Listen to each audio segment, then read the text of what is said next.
Hi hello எல்லாருக்கும் வணக்கம். 1000 வருஷங்களுக்கு முன்னாடி நம்ம இந்தியாவில், அதுவும் குறிப்பாக தமிழ்நாட்டில் உருவாக்கப்பட்ட ஒரு கோவில் இன்னைக்கு வரைக்கும் கம்பீரமா நின்று உலக மக்களை ஈர்த்துக்கிட்டு இருக்கு. அந்த கோவிலை தினமும் பார்க்கறதுக்காகவே லட்சக்கணக்கான மக்கள் பல பகுதிகளில் இருந்து வந்துட்டு இருக்காங்க. அப்படி காலங்கள் கடந்தும் நம்ம தமிழர்கள் பெருமையை சொல்லக்கூடிய அந்த கோவில் தான் தஞ்சாவூர்ல இருக்கக்கூடிய பெரிய கோவில். ராஜராஜ சோழனால கட்டப்பட்ட இந்த கோவில்ல இருக்கக்கூடிய ஒவ்வொரு விஷயமும் நம்மளை ஆச்சரியப்படுத்தும். அந்த அளவுக்கு சின்ன சின்ன விஷயங்களை கூட ரொம்ப நுட்பமா பார்த்து பார்த்து வடிவமைச்சிருப்பாரு. எந்த ஒரு டெக்னாலஜியும் வளராத அந்த காலத்திலேயே டன் கணக்குல இருக்கக்கூடிய கற்களை மேல மேல வச்சு கட்டியிருப்பாரு. எப்படி இதெல்லாம் சாத்தியம்னு நம்மளை நினைக்க வைக்கும். இப்படி பல ஆச்சரியங்களை தனக்குள்ள புதைச்சி வச்சிருக்கிற தஞ்சாவூர் பெரிய கோவில் பற்றின தகவல்களை தான் இன்னைக்கு நாம பதிவில் பார்க்க போறோம். வீடியோ செம இன்ட்ரெஸ்டிங்கா இருக்கும். ஸோ ஸ்கிப் பண்ணாம முழுமையா கேளுங்க.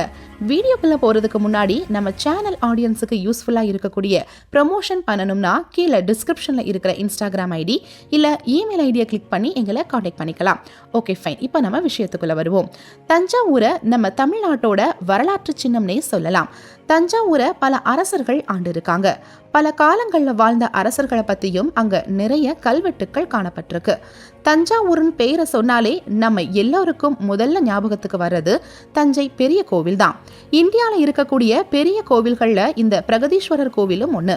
இந்த கோவில் அவ்வளோ பெரியதா இருந்தாலும் அதோட நிழல் கீழே விழாத மாதிரி தான் கட்டியிருக்காங்க. இன்னும் அந்த கோவிலுக்குள்ள பல ரகசியமான வழிகள் இருக்கிறதாகவும் அதுக்குள்ள பல புதையல்கள் இருக்கிறதாகவும் சொல்லப்படுது. பிரகதீஸ்வரர் கோவில் இத சிவனோட கோவில்னு சொல்றாங்க. சோழர்கள் காலத்துல கட்டப்பட்ட இந்த கோவில் யுனெஸ்கோவால இந்தியாவோட பண்பாட்டு சின்னமா அறிவிக்கப்பட்டிருக்கு. 11ஆம் நூற்றாண்டுகள்ல தான் இந்த கோவில் கட்டப்பட்டிருக்கு. இன்னைக்கு காலகட்டத்தோட கம்பேர் பண்ணும்போது 1000 வருஷங்கள் கடந்துடுச்சு. மதுரை மீனாட்சி அம்மன் கோவிலை விட பழமை வாய்ந்தது இந்த கோவில். பெரிய கோபுரங்கள், பெரிய நுழைவு வாயில், சுத்தியும் கல்வெட்டுக்கள்னு எல்லாமே திராவிட கட்டிடக்கலையை பின்பற்றி தான் வடிவமைக்கப்பட்டிருக்கு. இந்த கோவில்ல மொத்தம் 3 கதவுகள் இருக்கு. அதுல 2 ரொம்பவே பெருசு. முதல் கேட் கோவிலுக்குள்ள போறதுக்காக, அது அரண்மனை மாதிரி ஒரு தோற்றத்தை கொடுக்குது. 2ஆம் கேட்டை கேரளடேக்கன் திருவாசல்னு சொல்றாங்க. ராஜராஜ சோழன் கேரளாவை ஜெயிச்சதும் ஞாபகமா இந்த கேட் கட்டப்பட்டிருக்கு. கடைசி கேட்டை ராஜராஜன் திருவாசல்னு சொல்லுறாங்க. இந்த கோவில்ல இருக்கக்கூடிய சிலைகள் எல்லாமே கற்கள்னால தான் வடிவமைக்கப்பட்டிருக்கு. எல்லாத்திலையும் சின்ன சின்ன வேலைப்பாடுகள் ரொம்ப அதிகமா இருக்கும். கல்வெட்டுக்களை கூட பார்த்து பார்த்து செதுக்கியிருப்பாங்க. இப்படி நாம எந்த பக்கம் பார்த்தாலும் கோவில் முழுக்க நம்மளை ஆச்சரியப்படுத்தக்கூடிய வகையில தான் ஒவ்வொன்றும் வடிவமைக்கப்பட்டிருக்கும். இந்த தஞ்சை கோவில் பத்தின திகைக்க வைக்கக்கூடிய மர்மமான ஃபேக்ட்ஸ் இருக்கு. அதை ஒன் பை ஒன்னா பார்க்கலாம். It does not cost any shadow. Thanjai பெரிய கோவில் கிட்டத்தட்ட 200 அடி உயரத்துல கட்டப்பட்டிருக்கு. ஆனா எந்த சைட்ல இருந்து பார்த்தாலும் அதோட நிழல் தரையில படாது. அது எப்படி முடியும்னு நாம யோசிக்கலாம். இதுல மேஜிக் எதுவுமே இல்லைங்க, எல்லாமே சயின்ஸ் தான். ஒரு பொருளோட அடிப்பகுதி பெருசா இருக்கும் போது மேல் பகுதியில இருந்து வரக்கூடிய நிழல் தரைய தொடாது. இந்த விஷயத்த நல்லா புரிஞ்சுக்கிட்ட ராஜராஜ சோழன் தன்னோட கோவில்ல அதுக்கு ஏத்த மாதிரி வடிவமைச்சிருக்காரு. இன்னைக்கு இருக்கிற டெக்னாலஜியில நாம எல்லாமே கால்குலேட் பண்ணி கண்டுபிடிச்சுக்கலாம். அதுல ஆச்சரியப்படுறதுக்கு ஒண்ணுமே இல்லை. ஆனா 11ஆம் நூற்றாண்டிலேயே அவ்வளவு யோசிச்சு திட்டம் போட்டு கட்டியிருக்காங்க. அது எப்படின்னு இன்னைக்கு வரைக்கும் கண்டுபிடிக்க முடியாத மர்மமாவே இருக்குது.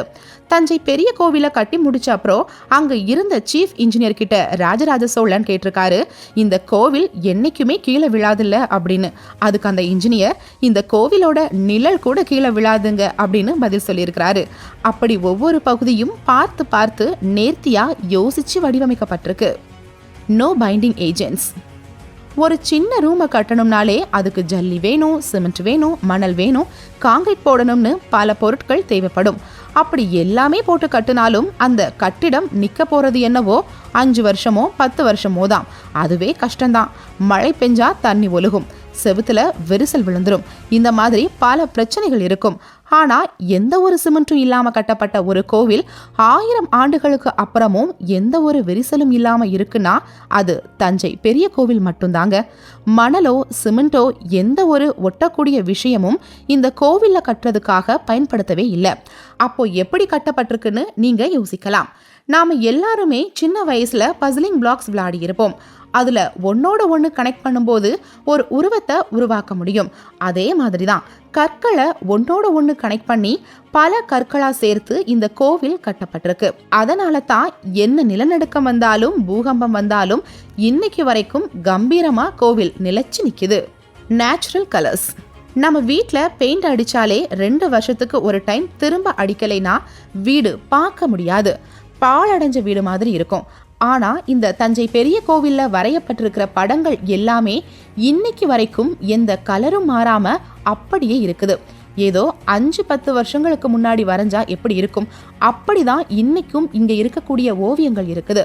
இதுக்கு காரணம் இவங்க ஓவியம் வரைய பயன்படுத்தின கலர்ஸ் எல்லாமே நேச்சுரல் கலர்ஸ் தான். செடிகளை வச்சும் இலைகள் பூக்களை வச்சும் தான் வண்ணங்களை தீட்டி இருக்காங்க. அது பார்க்கறதுக்கும் அழகா இருக்குது, காலங்கள் தாண்டியும் நிலைச்சு நிக்க கூடியதா இருக்குது. இந்த கோவில்ல இருக்கக்கூடிய லிங்கம் தான் இந்தியாலேயே மிக உயரமான சிவலிங்கம்னு சொல்லப்படுது. அந்த லிங்கத்தோட எடை மட்டுமே 20 டன் இருக்குமாம். அது போக கோவிலோட நுழைவாயில இருக்கக்கூடிய நந்தி சிலையும் ரொம்ப ரொம்ப பெருசு. கற்கள் மட்டுமே செதுக்கி இந்த சிலைகள் எல்லாமே உருவாக்கப்பட்டிருக்கு. இன்னும் கோவிலை சுத்தி பல சிலைகள் இருக்குது. மற்ற கடவுள்களோட சிலைகள் எல்லாமே நுணுக்கமான வேலைப்பாடுகளோடு செய்யப்பட்டிருக்கிறத பார்க்க முடியும். நடராஜர் நடனமாடக்கூடிய சிலை இந்த கோவில்ல இருக்கும். இது உண்மையாகவே சிவன் அந்த கோவில்ல வந்து ஆடுனதா ரொம்ப நம்பப்படுது. அது போக பரதநாட்டியம்ல இருக்கிற 81 விதமான போசஸும் இந்த கோவில்ல சிலையா வடிவமைச்சிருக்காங்க. இது இந்தியாவோட பண்பாட்டை வெளிப்படுத்தக்கூடியதா இருக்குது. Under ground passages. தஞ்சை பெரிய கோவிலை சுத்தி 100க்கும் அதிகமான ரகசிய வழிகள் இருக்கிறதா சொல்லப்படுது. அந்த வழிகள் தஞ்சாவூர்ல இருக்கிற மற்ற கோவில்கள் கூட கனெக்ட் ஆகும்னு சொல்றாங்க. ராஜராஜ சோழன் எதிரி நாடுகள் கிட்ட இருந்து தன்னோட ராஜ்யத்தை காப்பாத்திக்கிறதுக்காகத்தான் இந்த மாதிரி ரகசிய வழிகளை உருவாக்கி இருக்காரு. ஆனா அந்த கோவிலோட மேப் நமக்கு இப்ப வரைக்கும் கிடைக்காததால அந்த வழிகள் பத்தி தெளிவான கருத்துக்கள் எதுவும் இல்லை. இருந்தாலும் ராஜராஜ சோழன் தந்திரமா யோசிச்சுதான் இந்த கோவில் இருக்கிற ரகசிய வழிகளை உருவாக்கி இருக்காரு. சரியான வழியில போனா மட்டும்தான் சரியான இடத்தை அடைய முடியுமாம். அதுவே தவறான பாதைகளில் நாம போயிட்டோம்னா பல ஆபத்துக்களை உருவாக்குற மாதிரி தான் ரகசிய வழிகள் உருவாக்கப்பட்டிருக்கு. ராஜகோபுரம். தஞ்சை பெரிய கோவிலோட ராஜகோபுரம் மட்டுமே 80 டன் வெயிட் இருக்கும். அதை கோவிலோட உச்சியில தான் கொண்டு போய் வைக்கணும். அது இன்னைக்கு இருக்கிற காலகட்டத்தில் ஓகே, ஆனால் அப்போ பெருசா அறிவியல் வளர்ச்சி அடையாத காலத்துல அதை அவ்வளோ மேலே எப்படி கொண்டு போய் வச்சிருக்க முடியும்னு இன்னைக்கு வரைக்கும் ஆச்சரியப்படக்கூடிய விஷயமாகத்தான் இருக்குது. ஆனா இந்த கற்களை யானைகளை வச்சும் கிரேன் மாதிரி உபகரணங்களை தாங்களே உருவாக்கியும் கொண்டு போயிருக்கலாம்னு சொல்லப்படுது. ஆனா அதை பத்தின தெளிவான உண்மைகள் இன்னைக்கு வரைக்கும் கிடைக்கல. Stairs on top. இந்த கோவில்ல ஒரு சின்ன படிக்கட்டுகள் இருக்கு. அது கடவுள் சிலைகளுக்கு மேல வடிவமைக்கப்பட்டிருக்கு. அந்த படிக்கட்டு வழியா போனோம்னா டவரோட உச்சிக்கே போக முடியும். அந்த மாதிரி தான் டிசைன் பண்ணியிருக்காங்க. அந்த இடத்துல நின்று ஓம்னு சொல்லும் போது உருவாகக்கூடிய வைப்ரேஷன் தெய்வீகமா இருக்கிற மாதிரியும் அது நம்மளையே மறந்து வேற ஒரு உலகத்துக்கு கூட்டிட்டு போற மாதிரியும் உணர முடியும். நீங்க அந்த பக்கம் போனீங்கன்னா கண்டிப்பா ட்ரை பண்ணி பாருங்க. Granite stones. தஞ்சாவூர் முழுக்க ரெட் சாயில் தான் இருக்குது. அங்க கிரானைட் கற்கள் இருந்ததற்கான எந்த ஒரு அறிகுறியுமே இல்லை. ஆனா இந்த கோவில் முழுக்க உலகத்திலேயே ரொம்ப ஸ்ட்ராங்கா இருக்கக்கூடிய கிரானைட் கற்கள் மூலமாகத்தான் உருவாக்கப்பட்டிருக்கு.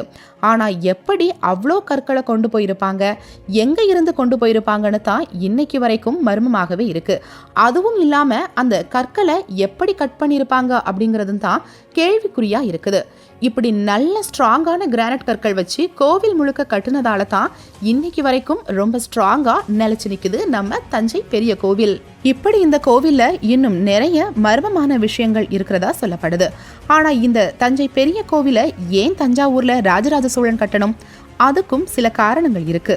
சோழர்கள் அவங்களோட ஆட்சியை விரிவுபடுத்துறதுக்காக கடல் கடந்து போய் பல நாடுகளை கைப்பற்றினாங்க. அங்க நிறைய பெரிய பெரிய புத்தா சிலைகளை பார்த்திருக்காரு ராஜராஜ சோழன். அதை பார்த்துதான் தன்னோட ஊர்லயும் இதே மாதிரி மிக பெரிய சிலைகளை நாம சிவனுக்காக உருவாக்கணும்னு நினைக்கிறாரு. அப்படி தன்னோட எண்ணங்களுக்கு ஏத்த மாதிரி ஒரு சிவலிங்கம் இருக்கிற கோவிலை கட்டணும்னு முடிவு எடுத்ததுக்கு அப்புறம் அதுக்கான சீஃப் இன்ஜினியரை தேடுறாரு. ராஜராஜ சோழனோட எண்ணங்கள் படி அவர் தேர்ந்தெடுத்த பொறியாளன் தான் குஞ்ஞாரமல்லன் பெருந்தனஞ்சனையன். சோழர்களோட தலைநகரமான தஞ்சாவூர்ல சிவனுக்காக கோவில் கட்ட திட்டம் போடுறாங்க. ஆனா கோவிலோட அளவும் பொருள் செலவும் ரொம்ப பெருசா இருக்கிறதுனால ராஜராஜ சோழன் நாட்டுல இருக்கிற மக்கள் எல்லார்கிட்டையும் உதவிகள் கேட்கிறாரு. அவங்களும் உதவி செய்ய முன்வாராங்க. கோவில் கட்டுறதுக்கான எல்லா வேலைகளும் ஆரம்பிக்கப்படுது. யானைகளை வச்சும் குதிரைகளை வச்சும் கோவில் பிரம்மாண்டமா கட்டப்படுது. சோழ தேசம் முழுக்க ராஜராஜ சோழனோட அறிவு திறனை பார்த்து வியந்து போகுது.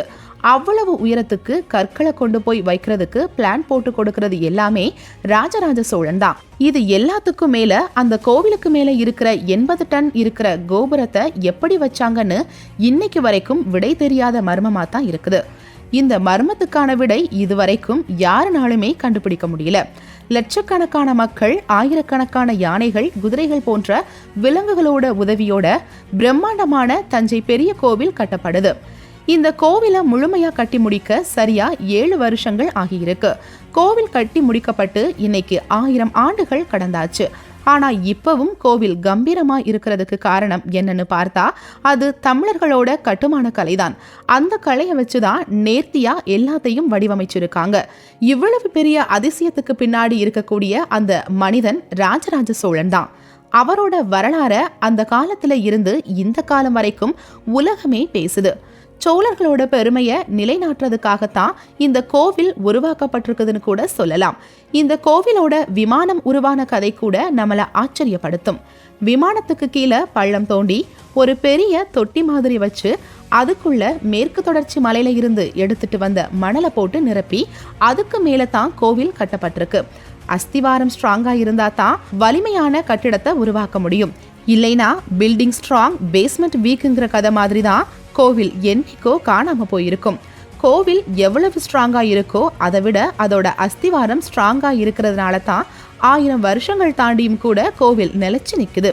கிட்டத்தட்ட தஞ்சாவூர் தலையாட்டி பொம்மை மாதிரி தான் இந்த கோவிலோட கட்டிடத்தையும் உருவாக்கி இருக்காங்க. இதுக்கு பேரு டைனமிக் ஆர்கிடெக்சர்னு சொல்லுவாங்க. தஞ்சாவூர் பொம்மை எப்படி எந்த பக்கம் அசைச்சாலும் கீழே விழாம இருக்குமோ அதே மாதிரி தான் இந்த கோவிலும் பூகம்பம், நிலநடுக்கம்னு எந்த மாதிரியான இயற்கை இடர்பாடுகள் வந்தாலும் அந்த கோவில் அசைஞ்சு அதுக்கு ஏத்த மாதிரி சரி பண்ணிக்கும். அதுக்காகத்தான் அதோட பேஸ்மெண்ட்டை பார்த்து பார்த்து வடிவமைச்சிருக்காங்க. எவ்வளவோ ஷேக் ஆனாலும் கட்டிடம் சரிய வாய்ப்பே இல்லை. இப்படி பூமியோட சுழற்சிக்கு ஏத்த மாதிரி முன்னாடியே கணிச்சு என்ன பிரச்சனை வந்தாலும் தாங்கி நிக்கிற மாதிரி தான் அஸ்திவாரம் செய்யப்பட்டிருக்கு. அதுல உருவாக்கப்பட்ட மிகப்பெரிய அதிசயம்தான் இந்த தஞ்சாவூர் பெரிய கோவில். உலக அதிசயத்தையும் மிஞ்சின மிகப்பெரிய அதிசயம் ராஜராஜ சோழன்கிற மாமேதையினால பூமிக்கு கொடுக்கப்பட்ட பரிசுனே சொல்லலாம். தமிழர்களோட பெருமையை இந்த கோவில் காலம் காலமா உலகத்துக்கு சொல்லிக்கிட்டு தான் இருக்கும். இன்னும் பல 1000 வருஷங்கள் இந்த கோவில் நிலைச்சு நிக்கும்னு சொன்னா ஆச்சரியப்படுறதுக்கு ஒண்ணுமே இல்லை. இந்த தஞ்சை பெரிய கோவில் பத்தி நீங்க என்ன நினைக்கிறீங்க? நான் சொன்ன விஷயங்கள் எல்லாமே உங்களுக்கு ஆல்ரெடி தெரியுமா? இல்ல இது தவிர வேற ஏதாவது இந்த பெரிய கோவில் பத்தின ஆச்சரியமான விஷயங்கள் உங்களுக்கு தெரியுமா? தெரிஞ்சா கமெண்ட்ல சொல்லுங்க, எல்லாரும் தெரிஞ்சுக்கலாம். வீடியோ உங்களுக்கு யூஸ்ஃபுல்லா இருக்கும்னு நினைக்கிறேன். பிடிச்சிருந்தா லைக் பண்ணிட்டு உங்க ஃப்ரெண்ட்ஸ் அண்ட் ஃபேமிலிக்கும் ஷேர் பண்ணுங்க. இன்னொரு நல்ல டாபிக்ல உங்க எல்லாரையும் சந்திக்கிறேன். இதே மாதிரி யூஸ்ஃபுல்லான பதிவுகளை பார்க்க நம்ம சேனலுக்கு மறக்காம சப்ஸ்கிரைப் பண்ணிட்டு பெல் ஐகானை கிளிக் பண்ணிக்கோங்க. தேங்க்யூ. நன்றி.